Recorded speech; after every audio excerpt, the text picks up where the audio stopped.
Welcome to Mostly Mets, and today, before we get into the main topic of this video, which is going to be Jeff Passan basically putting it out there that the Mets are still in the mix for Kyle Schwarber, I want to talk about some other news that has kind of come out over the last couple days. Not a huge deal, not big news, there's nothing too much behind it. I don't even really know what to think about it, but basically, Senga has told the Mets that he prefers to stay with the team. He feels an obligation after an injury plagued 2024 and being demoted in 2025, that he feels like he has an obligation to the Mets to return to form back to a top of the rotation starter, and he wants to do that in New York. Now, does this change anything for Senga?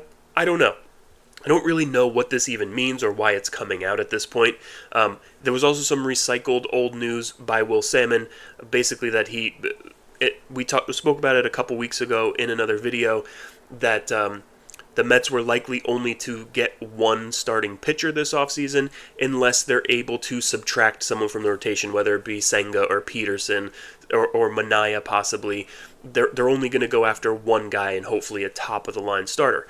But this is nice to hear from Kodai Senga that he wants to be part of this team, and especially after all the stuff we've heard over the last week and really over the last entire season, that the Mets have a bad clubhouse and there's issues in that clubhouse. It's nice to see that Senga wants to return. Does that mean that the clubhouse is great? I don't know. I don't know how much Senga's actually involved in that clubhouse. He doesn't speak the language, so maybe he doesn't know all the drama and know all the stuff that's going on, or maybe that stuff doesn't really exist. Who knows? But it's nice that he wants it to work here, but I don't think this is going to change how the Mets view him. I think the Mets are still going to try to trade Kodai Senga. I don't see why they wouldn't. Obviously, David Stearns in his press conference did not sound very happy about Kodai Senga, seems sick of the experiment. But as we know, when Senga is healthy and pitching well, he is a really good pitcher. I just don't know how often you're going to really see that. And I think a big thing for the Mets going forward is dependability. They need starting pitchers that they know they can get innings from, starts from. That's what killed them last year. Short outings, inconsistency, inability to make starts. That's what really killed them last year and killed their bullpen and really killed their entire season. So I love that Senga wants to be here, but I don't know that he's really part of the Mets' plans going forward. Now, I understand why he would want to stay in some ways, because he's a very routine-oriented person. He likes to have his routine. Maybe uprooting him during an offseason, he has to go learn a whole new, coaching staff and all that, even though he also has to learn that with the Mets because they have a whole new coaching staff other than Carlos Mendoza. Maybe that's a reason why he doesn't want to leave. He wants to keep his same routine at least for another year to try and become that top-of-the-rotation type of pitcher. I don't know. This also could be PR for the Mets. Maybe the Mets went out there because all we heard for the last few weeks and since the offseason, since the GM meetings, all we've heard is that the Mets were really focused on trading Senga. He was one of the hottest names out there. Many teams were interested, but maybe the Mets just didn't get the type of offer they were looking for. I think we have to understand that with Senga, it's a tough trade because you're trading him off of a bad couple of seasons, and really bad half a season and then a missed season before that. The first half of last season, he was good. At least his numbers were. So it's hard to value that because he still does have plenty of upside, and you still want a return. This isn't like trading Jeff McNeil, who's really on the downturn of his career, and you're looking just to get something for him. I think Jeff McNeil's in that position where he's probably too valuable just to DFA, but he's not valuable enough to bring you anything solid back in return. Senga's different. I think Senga, you are looking for a good offer. You're not looking to just give him away. Maybe you'd even eat some salary to get a better player. I don't know. But it's clear to me that they value Senga a little bit higher, and other teams are interested because of that upside and potential. Now, I didn't know this, but Senga does have a 10-team no-trade clause. Maybe it's possible that he said he would rather stay with the Mets because they came to him and had a deal in place and said, would you waive your no-trade clause to go to this team? Maybe it was one of those teams on his no-trade clause, and he said no. Maybe that's why this is coming out. I don't know, but it's kind of just a weird, quirky story because there's nothing to it. Like, who cares if he wants to stay? And it's really going to depend on what the Mets want to do, unless they're trying to trade him to one of these 10 teams. And it seems like he's not going to waive that limited no trade clause to those 10 teams. I don't know what this all means, but I kind of feel like it's a non-story. It's just because we're all bored and there's not much going on out there. Now, before we get into the main topic of this video, if you're new here, please subscribe, give me a like, comment what you think about Senga and what we're about to talk about right now. And with that, we're going to talk about Kyle Schwarber and kind of maybe who fits better with the Mets. Is it Kyle Schwarber or is it Pete Alonso? Jeff Passan has reported, or not reported, it was kind of I think it was on a Reels, I forget what it was actually on, but he basically said that the Phillies are still the favorite for Kyle Tucker, but there are other teams involved, such as Boston, Cincinnati, and the Mets, among others, that are still in the mix for Kyle Schwarber. He's also the likeliest of the big free agents to sign early. He doesn't know that it will happen by the winter meetings, but he wouldn't rule it out, and it seems like he's going to be the first big domino to fall here in Schwarber, and he's going to get the years in AAV that he's basically asking for. So he's the top guy on the market in terms of probably power hitters, DH options, and it seems like he's probably going to get what he's asking for. Now, honestly, if you're going to ask me to be honest for a second, I don't think Kyle Schwarber is leaving Philadelphia. I think he's kind of the heart and soul of that team. I think he will end up being back with the Phillies. They're going to end up giving him what he wants, and he's going to return. But I think it's an interesting conversation to have on who would you rather have, Kyle Schwarber or Pete Alonso? And I think that's really your option. You're not going to be able to sign both of them, nor would you want to sign both of them. They basically are both going to be DHs. I think they're both going to get probably close to the same contract. Maybe Alonso wants another year or two over Kyle Schwarber, and that would make sense because Pete Alonso is 31, or he's going to be 31, I think, in just a few days, while Kyle Schwarber will be 35 in the start of the 2026 season. So you're talking about Alonso being 4 years younger. Now, we've talked for years about not wanting to give Pete Alonso a long-term contract, but I think in order to get Kyle Schwarber, you're going to have to give him 4 or 5 years. Maybe it's 3 years, but I think it's probably more like 4 or 5 years to get Kyle Schwarber, especially if you're going to take him away from the Phillies. You're going to go an extra year or an extra couple $1 million a season to pry him away. Maybe you have to go to a place where the Phillies would feel uncomfortable doing it, and I just don't know that that's what the Mets are really going to do. If you're not wanting to give Pete Alonso 5 or 6 years at 31, why would you then be willing to give a guy who profiles basically as the same type of player, a DH, a 5 year deal at 35, taking him till he's 40 years old? I just don't see how the Mets would do that. I would see it if it's a backup plan to losing Alonso. If the Mets' plan is to sign Alonso and get another power bat in this lineup, if they miss out on that, sure, I think they could slide over to the Kyle Schwarber deal. But if Jeff Passan's right and Kyle Schwarber is going to be the first guy to sign, I just don't see the Mets jumping in without knowing what's going to happen with Alonso. Now, maybe they will. I just don't know that I see it. So I'll just talk about Schwarber here a little bit. Obviously, in 2025, he had a big year. He had 56 home runs, had 132 RBIs, and a 928 OPS. Career year for him. Now, in his career, he's been a .231 hitter with 340 home runs, 784 RBIs, and an 846 OPS in 9 seasons. Like I said, 9 seasons, he's going to be 35 at the start of the season.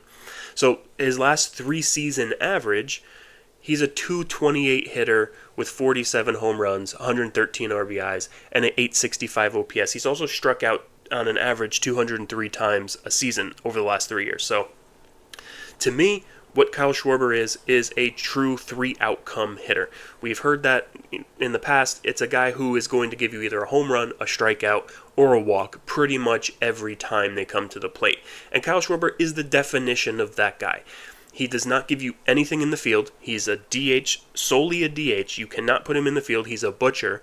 But he's going to give you a lot of home runs, drive in some runs, get on base. He has a 358 OPS over the last 3 seasons. And coming off of a 228 batting average, a 358 on base percentage is great. That's 130 points higher than his batting average. So he is a guy who's going to get on base. Now, if you contrast that with Pete Alonso, in 7 seasons, Pete Alonso has hit .253 with 264 home runs, 712 OPIs, and an 857 OPS. So higher OPS in his career than Kyle Schwarber. And last year he had one of his better seasons. .272 batting average, 38 home runs, 126 RBIs, and an .871 OPS. So coming off of a really bad 2024 where he really failed to get that big contract that he was looking for because he did struggle for most of the season in 2024 and then had a nice playoff run and ended up kind of making it up a little bit. He had one of his better years. And now, obviously, he hit 18 less home runs than Kyle Schwarber did. He still hit 38 home runs. He's still capable of being a 40, 45 home run guy.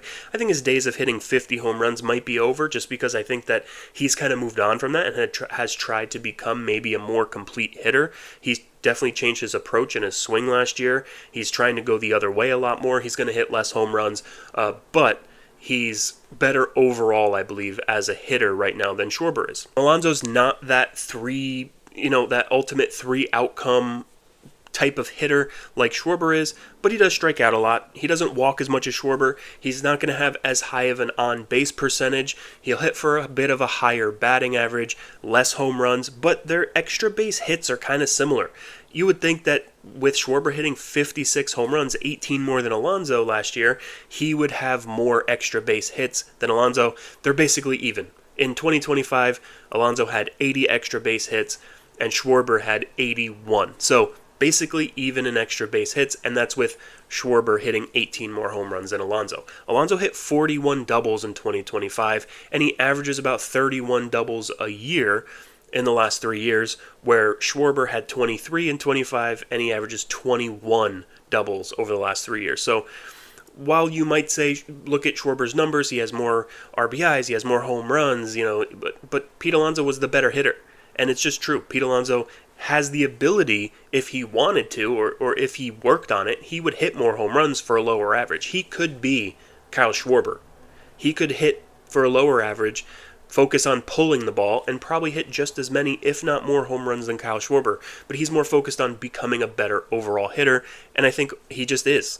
And this whole comparison of Kyle Schwarber versus Pete Alonso, I just don't know why the Mets would go after Kyle Schwarber when you already could just go out and get Pete Alonso, who's younger. Obviously, you know my take. I would rather sign Pete Alonso. I'd like to know what you guys think. You put it in the comments. If you'd prefer Schwarber, let me know. I'm sure there are people who do. But when talking about Pete Alonso versus Kyle Schwarber, especially the people who say do not bring Pete back, who do not want Pete Alonso on this team, everyone will point to ultimately his defense. And his defense isn't good and hasn't been for a couple years. I know there's some people who say he's not as bad defensively. Look at the advanced numbers. He's pretty bad defensively. Doesn't know how, he can't make a throw. Yes, he's great on scoops and there's some things he does well, but for the most part, he's not a good fielder. And he's never going to be. It's not like he's going to magically get better at playing first base at 31 years old. He's not athletic. He's a professional athlete, but he's way more athletic than I am. But in terms of a professional athlete and a professional baseball player, he's not the most athletic guy on the field. He's a masher, and he's probably looking towards being a DH in the very near future. And if he's willing to DH, like we've heard from Scott Boras say, like Pete's open to any possibility. I don't think he's ruling anything out. If he's willing to be at least a half of the time DH with the Mets, then I don't think there's even a comparison between Schwarber and Alonso. It's Alonso all day, and Schwarber as a backup option. Alonso's 4 years younger, can actually play a defensive position. Kyle Schwarber is a DH only. And we've heard from David Stearns he likes positional versatility. That's why Cody Bellinger is so linked with the Mets, because he can play left field, center field, first base, right field. You could put him anywhere, and he'll be fine. That's why they'd be linked with a guy like that. Kyle Schwarber literally has one thing he can do, and that is hit the baseball. He cannot play in the field. He's a butcher. And you talk about Pete Alonso being bad, Kyle Schwarber is worse, and you can't put him out in the field. So he's only a DH for the next 5 years, until he's 40 years old. I just don't see that being a move that David Stearns really wants to make. Now, if you can get him on a short-term deal, if you can, 2-year deal at $40 million a season, 2 years, $80 million, do I think David Stearns would be interested and just stick him out there at DH? Sure, I do. But I don't think he's giving a 4 or 5 year deal to a 35-year-old guy who can only basically hit home runs and walk. I just don't see that happening. Now, the only way I could see that maybe Schwarber is the better choice, or the way that the Mets would go, is if they're just done with this core, right? We know from the Brandon Nimmo trade that maybe David Stearns and the Mets just realized that this was a bad grouping of players, and it's time for new blood, fresh blood in here, and let's go out there and just revamp the entire thing. Then I can definitely see them let Pete Alonso walk. We know that Kyle Schwarber is great in the clubhouse. He's a leader type of guy. Maybe they want to go out and get a Kyle Schwarber for that reason. Maybe they're just sick of waiting around for Alonso for the last 2 years. Maybe they're saying, I'm not interested in waiting 6 or 8 more weeks to find out what's going to happen with Alonso. So if Schwarber's ready to sign now, let's just get him in here. Let's just pick him up, and then Alonso will be on his way somewhere else. And I think that's the problem with Scott Boras. You know, he really sometimes screws his clients over, because if you look at Pete Alonso's market right now, the only 2 teams being talked about are the Mets and the Red Sox. And the Mets and the Red Sox are also looking at other options, right? You have the Mets linked to Cody Bellinger or Kyle Tucker or Kyle Schwarber. Like, they're linked to other people. The Red Sox, same thing. They're linked to Kyle Schwarber, bringing Bregman back. I don't think they bring Bregman back and sign Alonso. I don't think they sign Schwarber and Alonso. I just don't think either team is going to do that. If they move on to a bigger piece, then Alonso's probably gone. Now, I think there is a world where the Mets could sign Cody Bellinger and still bring back Alonso, if you're going to have Alonso DH and have, half the time at first, half the time DH, have Bellinger play half his time in left and half the time at first. I think that's a possibility. I think if you sign Kyle Tucker, you're probably not bringing Pete Alonso back just because of the money that you're going to have to spend there. It makes his options so much smaller if Kyle Schwarber signs with one of these 2 teams. And I think in a lot of ways, Scott Boras is screwing his client over here once again. So that's kind of my take on it. The only way I see Alonso not being chosen above Schwarber is if they're just tired of waiting, or they're just looking to get a whole new core in here and say bye-bye to Alonso. Now, it could be that they don't want either of these. We don't really hear much news about the Mets and Pete Alonso. We don't hear anything. Usually the top Boras clients you hear about all the time, because Boras is planting stories. John Heyman is constantly tweeting about, Alonso and the Mets, or last year it was Soto and the Mets and the Yankees and the Red Sox and the Blue Jays. And yes, Juan Soto's a much different player than Pete Alonso. I understand that. But he's still one of the top Boras free agents out there, and you don't really hear anything. You just hear, the Red Sox are interested. And then a day later, another report comes out that the Red Sox aren't going to spend as much money as everyone thinks. So are they really interested? I don't know. It doesn't seem like the interest is really there between anyone and Alonso. So I think, honestly, at the end of the day, Boras just has to bring him back to the Mets or get him signed somewhere soon. I think you have to kind of beat the market here. Because, yes, if Kyle Schwarber goes to Cincinnati, sure, Pete Alonso still has options. But I don't think he's going to Cincinnati. I think he's going either back to the Phillies, which is the most likely thing, or he's going to the Red Sox or the Mets. And that's just the truth. Let me know what you guys think. Would you rather have Kyle Schwarber than Alonso? Would you rather have Alonso? Do you want neither of them and let's go more athletic and younger? And I want to know your opinion. Let me know in the comments. And that's all I got today. So until next time, let's go Mets.